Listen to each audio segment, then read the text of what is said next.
నమస్తే, welcome to social post. నేను మీ మాధురి. ఈ రోజు మనతో పాటు ఉన్నారు సంతోష్ గారు, ఎడ్యుకేషనల్ కౌన్సిలర్. నమస్తే సార్. నమస్తే అండి. చైనాకే వీసా, ఈ మధ్య మనకి H1B వీసా గురించి వార్తలు రాగానే చైనా వెంటనే చైనాకే వీసాని తెరిచింది.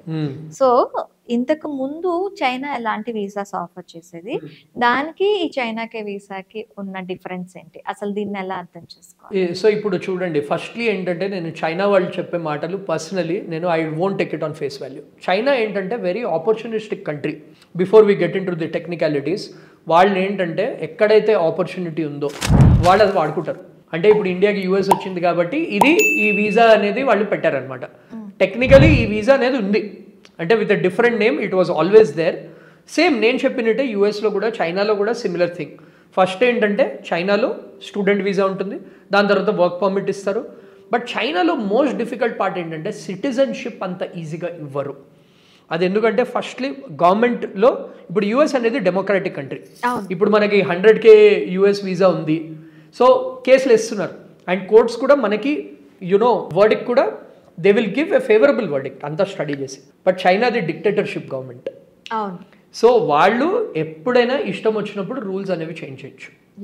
అందుకే in terms of percentage of people who are going to US and China చూసామంటే అసలు కంపారిజనే లేదు. సో మనం ఈ చైనా అనే కంట్రీతో చాలా కేర్ఫుల్లీ డీల్ చేయాలి. హౌఎవర్ వర్క్ ఆపర్చునిటీస్ గురించి మాట్లాడుకుంటే అండ్ టెక్నాలజీ గురించి మాట్లాడుకుంటే they are way advanced compare to our country. ఇప్పుడు చైనా కూడా మీరు విజిట్ చేస్తే అక్కడున్న టెక్నాలజీ, అక్కడున్న learning is next level.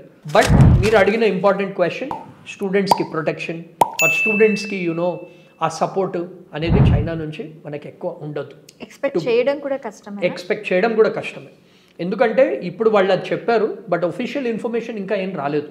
So and China is always a very risky country. అంటే వెరీ వాళ్ళ సైడ్ నుంచి స్టేబుల్, వాళ్ళ పీపుల్ని వాళ్ళు బాగానే చూసుకుంటారు. ఫారినర్స్ది మీరు అట్రాసిటీస్ కానీ అవి చూడండి, it is in a very very bad shape.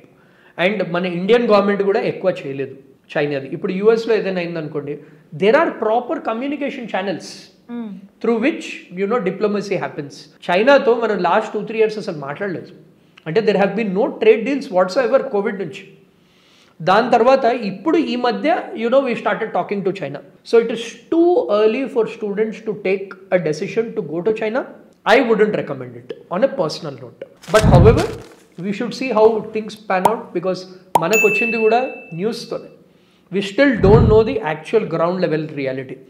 ఇంకో ఆస్పెక్ట్ ఏంటంటే ఇప్పుడు యూఎస్లో ఏదైనా ఇష్యూ అయినా కానీ, ఏదైనా మర్డర్ అయినా కానీ, ఏదైనా అట్రాసిటీ అయినా కానీ మనకి సోషల్ మీడియాలో వచ్చేస్తుంది. చైనాలో వాళ్ళు అది రానివ్వరు, న్యూస్ సప్రెస్ చేస్తారు. ఎందుకంటే చైనీస్ వాళ్ళకి ఇవన్నీ బ్యాండ్. వాళ్ళకి వాట్సాప్ కూడా పనిచేయదు చైనాలో వాళ్ళకి వాళ్ళ ఇంటర్నల్ వాట్సాప్ ఉంది కాల్డ్ వీచాట్. ఇప్పుడు చూడండి, చైనీస్ వాళ్ళు వాట్సాప్లో లేరు. WhatsApp is band. Social media is regulated. అంటే మీరు సోషల్ మీడియాలో government against, Chinese against post చేస్తే వాళ్ళకి తీసిస్తారు. మన కోవిడ్ అప్పుడు కూడా ఇష్యూస్ అయింది అందుకే. వాళ్ళకి వచ్చినప్పుడు వాళ్ళకి మొత్తం స్ప్రెడ్ అయినప్పుడు వరల్డ్ మొత్తం తెలిసింది. సో అందుకే చైనాని నమ్మలేము. However students if they get into good universities, again Indian embassy ఏం చెప్తుందో ఆ ఒఫీషియల్ ఇన్ఫర్మేషన్ త్రూనే వాళ్ళు వెళ్ళాలి. Okay. So this would be my recommendation. Okay, thank you so much.